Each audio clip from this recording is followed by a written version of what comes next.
Sumugod ang isang nagpapanggap na Manila Mayor Alfredo Lim sa forum na dinaluhan ng dating Pangulong Joseph Estrada. Magkalaban sina Lim at Estrada para sa pagka-mayor ng Maynila. May news to go si Von Aquino. Dumalo sa forum sa isang hotel sa Maynila kahapon si dating Pangulong Joseph Estrada. At muli nagbitiw siya ng maiinit na patutsyada laban sa karibal na si Manila Mayor Alfredo Lim.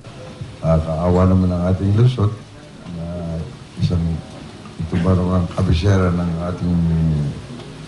ating bansa, the capital of the Philippines is Manila. And yet it has already it's been decaying for so long time.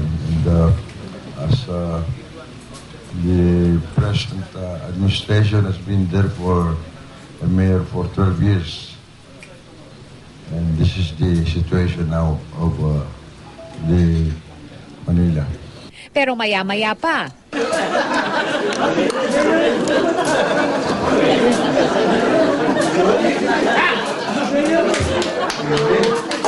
Naroon din pala ang kanyang mahigpit na katunggaling si Mayor Alfredo Lim na ginampanan ng komedyanteng si Willie Nepomuceno. Good morning po sa inyo lahat. Isa-isang sinagot ni Dirty Harry ang mga isyong ibinabato laban sa kanya. Una na ang isyu ng kanyang citizenship. Ako raw pinanganak. Hindi raw ako sa Manila, sa Beijing pa yun. Yan po'y walang katotohanan. Hindi po pwedeng sa Beijing ako nakatira. Ako po ay pinanganak sa San Juan. San Juan de Dios. Manila rin yun. Itinanggi rin ni Dirty Harry na umiyak siya noon nang bisitahin si Erap na nakakulong noon sa Tanay Rizal matapos ang EDSA 2. Ako raw umiyak. Nung ako raw nagpunta sa Tanay, ako'y nagmamakaawa sa kanya. Umiyak daw ako ng umiyak. Hindi po totoo yan. Gusto ko sabihin sa inyo, ang tunay na dahilan.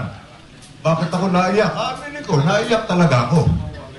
Pero ganun po talaga Dahil alam nyo, ang tao, pagka sobrang tuwa, naiiyak sa galak. Di ba? Pero sa huli, may regalo para kay Erap si Willie Nepomuceno na minsan na rin naging impersonator ng dating Pangulo. Kung mamarapatin po nyo, Mr. President, ang aking munting regalo, happy birthday.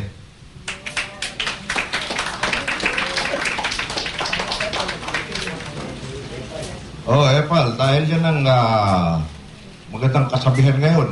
An apple a day makes dynasties stay. Von Aquino, GMA News.